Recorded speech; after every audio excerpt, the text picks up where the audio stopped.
ఎంత అవుద్ది? 700 కోట్లు. 700 కోట్లు. వీళ్ళ పరిపాలన వీళ్ళు పాడు కాదు. బీపీ లేస్తుంది, తిట్టలేక ఈ మాట అంటున్నా. ఆడాళ్ళు అన్నట్టుగా అనాల్సి వస్తుంది. నాకు అంత కోపం వస్తుంది బస్ స్టాండ్ లో చూస్తుంటే. ఎందుకంటే అసలు నేనైతే సంవత్సరంలో మొత్తం రూపమే మారుతా. తెలివి ఉండాలి కదా, తెలివి ఉండాలి, పట్టుదల ఉండాలి, దీక్ష ఉండాలి. ఇంత అన్యాయంగా ఉన్నాయి. సరే, అయినా మీరు ఈ మహిళలందరికీ శుభాకాంక్షలు తెలియజేస్తూ ఖచ్చితంగా ఈ మనం కొత్త దీని స్వరూపం మార్చుకునే వరకు కూడా పోరాటం చేద్దాం, సాధించుకుందాం.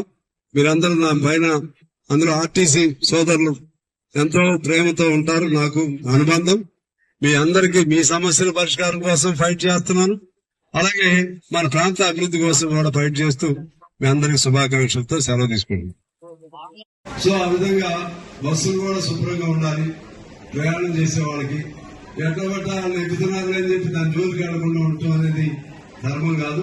ఆటో నీట్ గా ఉంచాలి, బస్ స్టాండ్ నీట్ గా ఉంచాలి, మరుగుదొడ్లు నీట్ గా ఉంచాలి, సిబ్బందిని జాగ్రత్తగా చూసుకోవాలి. డబ్బు లేని పనులు, డబ్బు ఉన్నదంటే ఓకే మీకు ఇబ్బంది. ఇవన్నీ ఇది పెద్ద ఖర్చు కాదు. ఇన్ని వేల కోట్లు పెట్టేవాళ్ళకి మొత్తం రాష్ట్రంలో ఎన్ని బస్ స్టాండ్ ఉన్నాయమ్మా? రాష్ట్రంలో ఎన్ని బస్ స్టాండ్ ఉన్నాయి?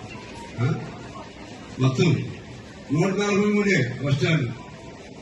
5 కోట్లు వేసుకో, ఎంత అవుద్ది?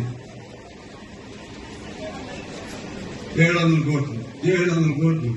వీళ్ళ పరిపాలన ఇల్లు పాడుగా నీకు చేస్తుంది. పెట్టలేక ఈ మాట అంటున్నా. ఆడాలన్నట్టు అలా వస్తుంది. నాకు అంత కోపం వస్తుంది బస్ స్టాండ్ లో చూస్తుంటే. ఎందుకంటే అసలు నేనైతే సంవత్సరంలో మొత్తం రూపాయి మారుతా. తెలివి ఉండాలి కదా, తెలివి ఉండాలి, పట్టుదల ఉండాలి, దీక్ష ఉండాలి. ఇంత అన్యాయంగా ఉన్నాయి. సరే, అయినా మీరు ఈ మహిళలందరికీ శుభాకాంక్షలు తెలియజేస్తూ ఖచ్చితంగా ఈ మనం కొత్త దీని స్వరూపం మార్చుకునే వరకు కూడా పోరాటం చేద్దాం, సాధించుకుందాం. మీరందరూ నా పైన, అందులో ఆర్టీసీ సోదరులు ఎంతో ప్రేమతో ఉంటారు. నాకు అనుబంధం.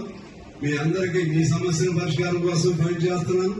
అలాగే మన ప్రాంత అభివృద్ధి కోసం కూడా ఫైట్ చేస్తూ మీ అందరికీ శుభాకాంక్షలతో సెలవు తీసుకుంటున్నాను.